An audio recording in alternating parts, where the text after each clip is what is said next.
Stubble retention, as you know, as great as it is in terms of the broader sort of agronomy and crop production and sort of soil health, clearly has attendant downsides with not only snails but a number of ground-dwelling invertebrate pests more generally, and that's presenting challenges to farmers and to us entomologists.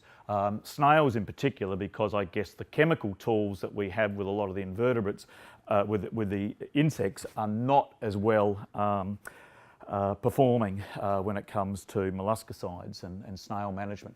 But look, this relationship between stubble retention and snails has been well understood for a long time, going way back to sort of Burnham, Basham, Batum sort of booklet of the early 2000s, and since we've recognised that relationship. The risk factors around snails are as well as sort of rainfall. Perhaps one of the most noticeable and consistent is the relationship between stubble retention and working through, as you further reduce those sort of stubble management options, you tend to you increase the risk. And why is that? Just breaking that down, as I see it, that it's a combination of factors that are at play. The lack of mechanical disturbance itself increases snail survival. The improved ground habitat, both in terms of increased moisture and the shelter provided, increases reproduction and survival of these animals. The increased sort of off-ground summer refuge with standing stubble increases the survival, in particular, of both the round species and the larger of the pointed snail species. And it's questionable, but look, probably even increased food supply may be further contributing, particularly in terms of increased growth rates and reproduction for for the vineyard snail and large pointed snails, which are primarily dry, dead organic matter feeders.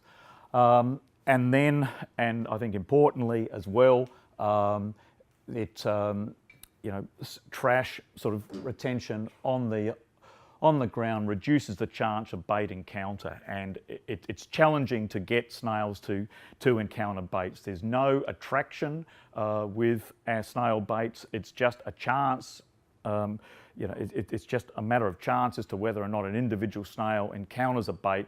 So, both the amount of baits per unit area and the amount of distraction across the ground surface very much influences the efficacy of a molluscicide treatment or of a bait treatment. So that's at play as well. So, and to illustrate that in a highly artificial environment, we have had a look at that some years ago, what the effect of ground habitat and alternative food has on bait efficacy. This is in small arenas, introducing 30 snails to each arena with 2 baits per container. We compared bare soil with some simulated stubble, canola seedlings, and then canola and stubble. And what did that do in terms of mortality from the baiting treatment? We did that with 2 species, with the one of the round species, the Italian Theba pisana, and the larger of the pointer snails, Cochlicella acuta. And what you can hopefully see is that in each instance we got the greatest bait mortality on the bare soil, and significantly less in each of the 3 treatments with the Thebas, and a suppression, albeit not significantly different in several instances, with the acutas, with the pointer snails. But I guess it's just illustrative of the fact that stubble, ground cover, alternate food availability does affect bait performance, and is a further exacerbates getting effective bait control.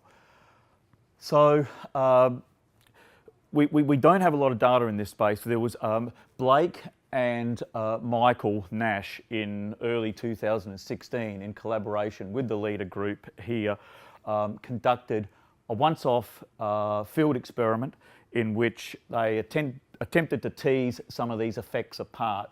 And the design was 3 stubble treatments, untreated. Oh, this was a canola stubble. And the other, the stubble treatments then were rolling and tillage to a light tillage to about 5 centimetres depth, as described there, and overlaid over each of those 3 tillage, or sorry, stubble treatments were 3 bait treatments, untreated, and then 2 metaldehyde commercial metaldehyde baits.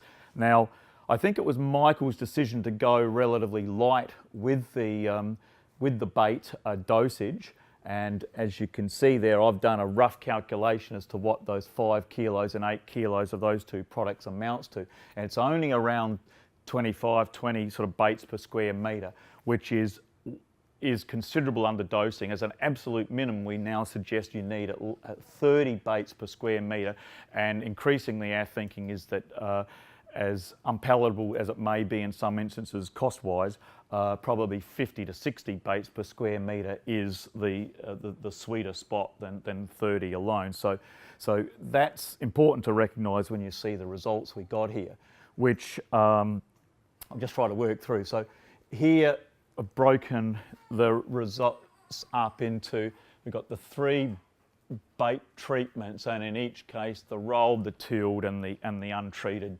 stubble.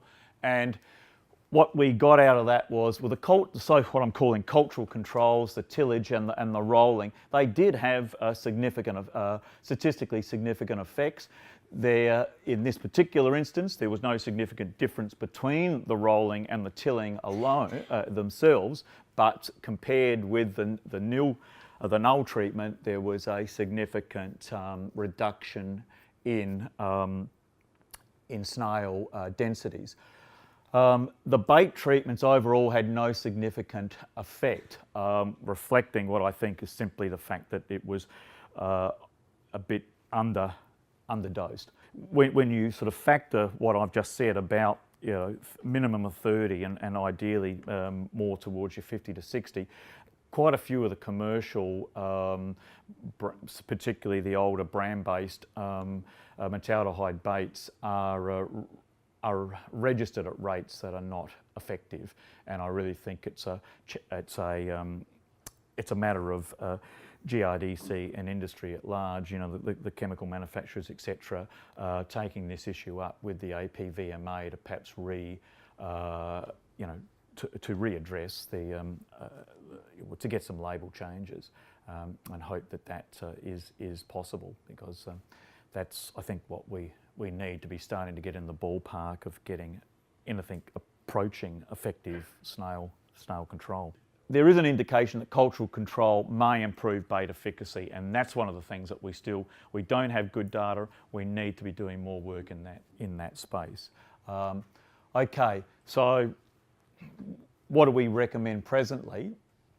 Well, we continue to recommend rolling and cabling in summer when, particularly when ideally when temperatures are 35 or plus. Now, you can get really quite good mortality, and we've got old data from the previous trenches of snail work that was done at SARDI back in around circa 2000, and you could get up to 90% mortality from getting snails down onto the ground during a heat wave. It basically, those sort of 55, 60 degrees Celsius surface ground temperatures are enough to kill most snails. As unpalatable as it's become, strategic burning, in particular windrow burning, I guess is something that I think we really have to, at least in areas where snails are particularly problematic, I think that we continue to advocate for that, although I realise there's a whole suite of reasons why burning is problematic. And perhaps I know Sam Holmes made an interesting observation to me a couple of months ago that where burning had occurred on York Peninsula this year, with the very poor start to the season and late sowing, there were really, the loss of soil moisture as a result of a burn has had dramatic yield effects. So, whole host of reasons why many growers are going to be wary about burning, but unfortunately, where snails are particularly problematic, I think it needs to be left in the toolkit. And perhaps even, the periodic strategic whole paddock burn, 3-4 years frequency, once every 3 or 4 years perhaps. Grazing, now once again problematic in many instances today, but grazing is undoubtedly an effective way of further reducing snail abundance. And perhaps a second, we don't have any data on this, but just from first principles, we think perhaps a second, lower cut of stubble might assist with reducing snail abundance over summer, but something that we don't have any research data to present. So some of the key unanswered questions are that very point I just made there: effectiveness of a second cut, effectiveness of a periodic tillage program, and then sort of details around, what type of tillage, how disruptive it would need to be to really contribute substantially to reduce snail abundance, and how to best achieve a synergistic benefit from baiting and those sorts of stubble management options such as burning, rolling, tillage or grazing.